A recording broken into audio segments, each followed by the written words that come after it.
स्वामी, तुमचं चरित्र सारामृत वाचायची खूप इच्छा आहे, पण मनात गोंधळ आहे. हे पारायण नक्की कसं करावं? रोज किमान किती अध्याय वाचावे?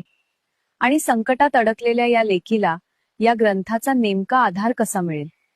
सांगा ना स्वामी, तुमच्या या सेवेची गुरुकिल्ली काय आहे? वेडे, हा केवळ ग्रंथ नाही तर माझ्या साक्षात्काराची संजीवनी आहे. जर तुला संपूर्ण पारायण करायचं असेल तर रोज किमान 3 अध्याय श्रद्धेने वाच. 7 दिवसात तुझे एक पारायण पूर्ण होईल आणि तुझ्या घराभोवती माझ्या चैतन्याचं एक अभेद्य कवच तयार होईल. नित्य सेवा म्हणून रोज किमान 1 अध्याय तरी वाच, पण तो काळजापासून वाच. वाचनापूर्वी माझ्यासमोर दिवा लाव आणि तुझी सगळी चिंता माझ्या चरणी अर्पण कर. पण जर कधी संकट मोठं असेल आणि वेळ कमी असेल तर या विशेष अध्यायांचा आश्रय घे. मन अस्वस्थ असेल तर 5वा अध्याय वाच, तो तुला शांती देईल.